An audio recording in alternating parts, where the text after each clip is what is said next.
Hey everyone, it's FinalRound. I definitely should have made a video for Caitlin Clark game. Those seem to be the best games that there are. I've watched a lot of games Friday night, and I was doing research for Saturday's games, and just the level of play was just so bad that I just didn't want to have anything to do with WNBA anymore. And I literally just stopped taking notes, and I walked away and I went to sleep. But it seems like the games with the Indiana Fever are less turnover-y. There's still a lot of air balls and stuff like that, but it's just like Friday night, like the ball just seems slippery and everyone just kept dropping it, or they just couldn't dribble and they just dribbled off their foot, and it was just bad, and it's very just inconsistent play, and it was going back and forth. And I watched it for 3 different games and it was just tough to watch. But my personal plays for Saturday, specifically just the Fever game, did pretty well. So from here on out, if I see a Fever game, I will definitely try to make a video for that day, because Caitlin Clark seems to be pretty consistent when it comes to assists and to rebounds, and those lines are definitely going to get bumped, but I think she keeps improving, and the lines keep improving with her, so it's just an uphill battle until we get to some really high lines. But anyway, let's talk about Sunday. We have 4 different games. I only have lines for this first game, and this first game isn't too sexy, quote unquote.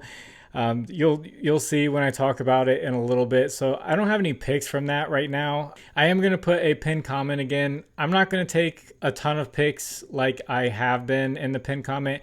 I'm going to just try to focus on just some quality picks, because it looks like whenever I do just, like 3 or 4 picks, it's like a sweep, or it's very green. But then when I do like 6 or 7, it's not so great. So I'm just gonna try to focus on the best picks that I can find, that I feel confident in for these 4 games, and I will put those in the pinned comment. But like I've been doing over these past few videos, I'm gonna break down these games just to give you a leg up on your research, so you'll know what to kind of look for whenever you're looking at these games yourself. So if you guys could, please like the video, and if you haven't, please subscribe to the channel. I would very much appreciate that. You guys are all awesome. Can't believe I'm almost 37,000 subscribers. I remember being under 1,000, and just, yeah, it's crazy. This first game, the Dream versus the Sun. This is one I have lines for. This is a -11.5 spread, and these two teams are bottom 3 teams when it comes to scoring, and they're bottom 3 teams when it comes to pace.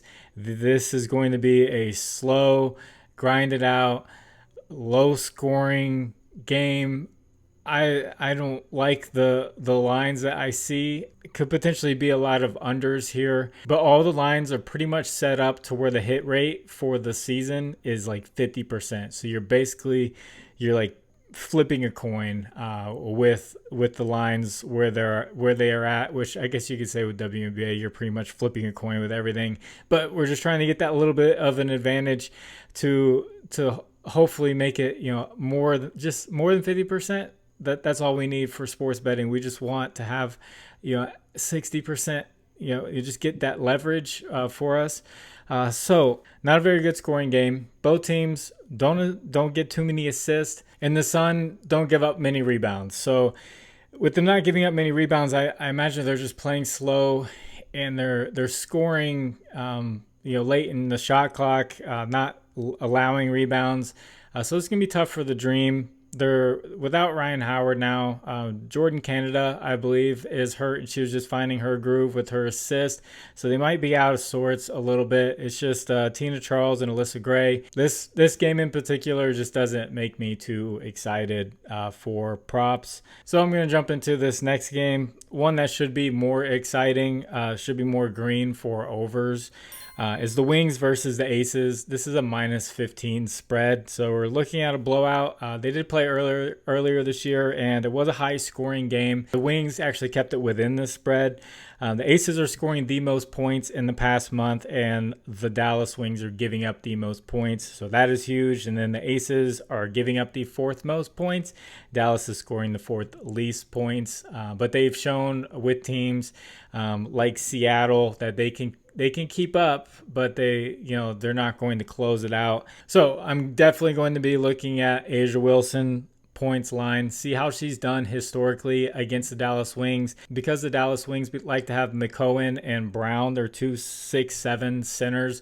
They're always on the court. One or the other are always on the court, and I'd like to see how Asia Wilson's done against them historically in that previous game this season. I have a feeling she's maneuvered around them and just being technically sound with her post moves to score around them. That's what I would feel like. And then you have Plum and Jackie Young for scoring, who they're like taking turns or like switching back and forth. And then obviously both teams, they give up a lot of assists. Plum's been inconsistent with assists. Jackie Young, I had her for assists last game, where she had double-digit assists to 2 games in a row. She had 3 in the first quarter, didn't get another assist the rest of the game. So it's just tough with these ladies. So something to keep an eye out for.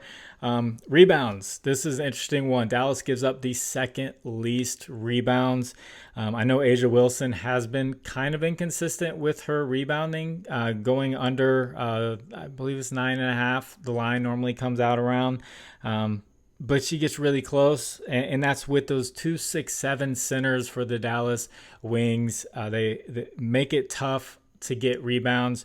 And then, like I said, with both teams giving up so many assists, there's one name that sticks out for me other than Arike Agumbuwale for the Dallas is Odyssey Sims. Keep an eye out for her lines. She had a huge game off the bench against Minnesota, and then she has started 3 games in a row.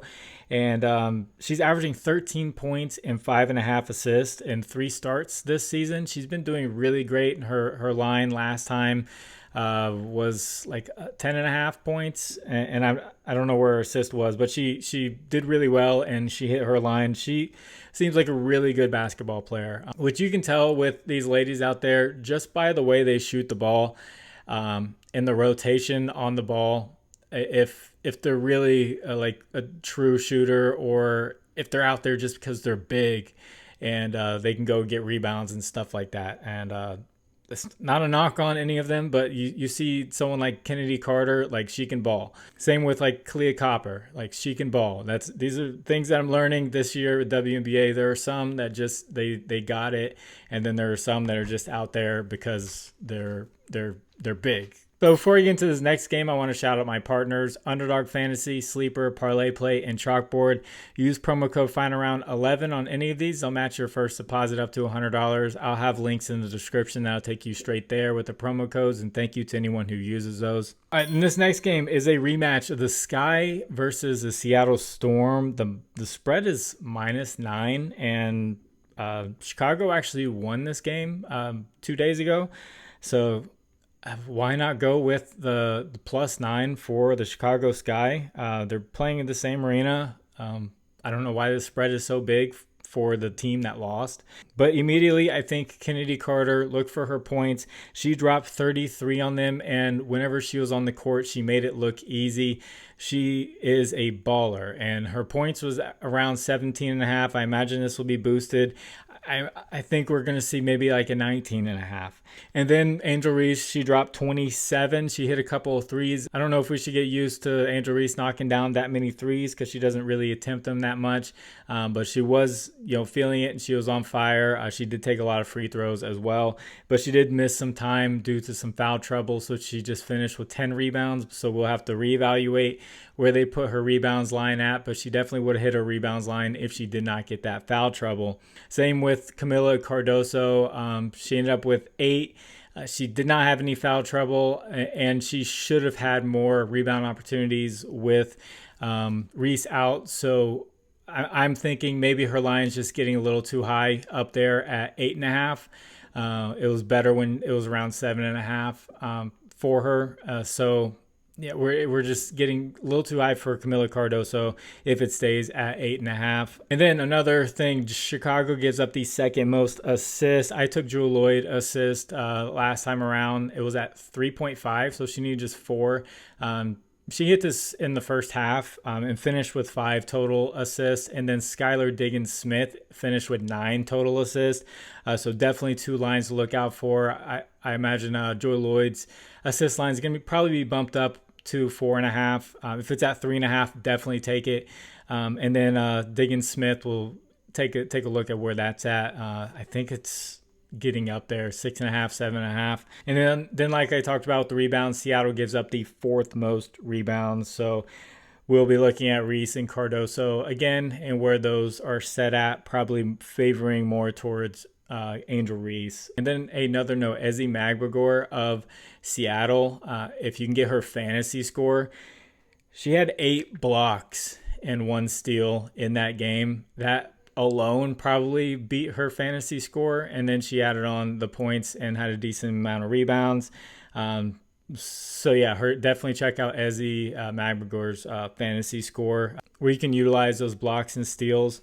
And then something I wanted to point out, I saw on Fanduel, if you have Fanduel, they have Angel Reese doubles her record. So she's tied the record, and I actually laddered this up with straight bets, except this next one because it's at minus 310 for her to break the record. So for her to break it, minus 310, then minus 115, plus 185, plus 300, plus 460. I ladder that up to see if she'd get 17 in a row, and I'll definitely be checking back in on this to see if they keep updating this because she kind of makes the doubles look easy. I know the last one was a little bit tough because of the foul trouble, but she's normally not in foul trouble. So more often than not, these doubles should come easy to her, especially with her offensive rebounding. I know a lot of people hate on her for missing shots. Like her 10th rebound, she got swatted by Ezi Magbagor, and she caught it, but it counts as a rebound. So just something I wanted to point out for FanDuel.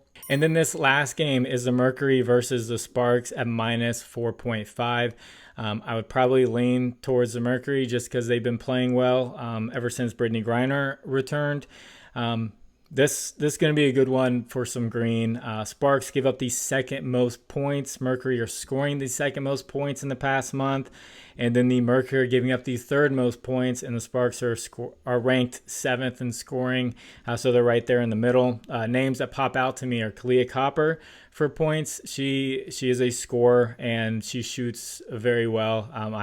I definitely like Kalia Copper. Brittany Griner, for points. She's been scoring well. And De'Erica Hamby for the Sparks. You imagine with Brittany Griner down there, she'd be stopping centers and forwards, but she really doesn't do that much. So De'Erica Hamby could definitely have a really good game here. And then rebounds. The Mercury are giving up the 2nd most rebounds. That favors De'Erica Hamby. And once again, Brittany Griner isn't very good at getting rebounds. It's like the ball just bounces right by her and her arms just don't get up fast enough. I don't know what it is, but she's not that great of a rebounder for her size. And then assists, both teams are average when it comes to assists. And Natasha Cloud is a name that pops up for assist for the Mercury. So that's the 4 games. I will have a pinned comment with plays once they are released. If you would like to discuss these lines further, I have a Discord. It is free. It's in the description. It's a great community. We're up to almost 15,000 people. There's just a lot of good conversation about giving plays to each other, what everyone else has found for the day. And there's a lot of green days for the WNBA. I know it's inconsistent, but that means you have really good days, and then you have some really bad days, and then you have really good days and really bad days. And that's how it seems to be. But we can do well with those really good days. And it's whenever there's a really good day, the entire Discord, all I see is green, green, green, just everywhere. And I love to see it. And then as far as a recap goes, I had Tina Charles for points and first half fantasy. She did not get those. She did not play well. She actually got close near the end, but she was playing against Dallas and McCowan, and she just was kind of hiding behind McCowan and her 6'7" frame, and didn't seem very interested in trying to take her on in the post. So that was a bad read by me. Should have just stayed away from Tina Charles. I didn't know she'd be afraid like that. So it is what it is. Then I had Jewel Lloyd assist. That hit pretty quickly. Jackie Young assist. She needed 5. Like I said, she had 3 in the first quarter, and it looked like it was going to be easy. This game even went into overtime, and she did not get another assist. So that's just the inconsistency you see there. And then Cardoso and Reese for rebounds. They both went under. Cardoso hooked, and then Kenny Carter. I had her for first quarter points. Her first quarter points didn't match up with the full game points. It was actually a discount. So I went there, and she cleared that, and then she just kept soaring along. So definitely looking for her to score. They didn't have any answer for Kennedy Carter. So I definitely want to keep an eye out for that line. So I hope this information in this video can be helpful to you. I will not have a baseball video because it will be Sunday baseball. I do not trust Sunday baseball, just like I didn't trust Sunday NBA.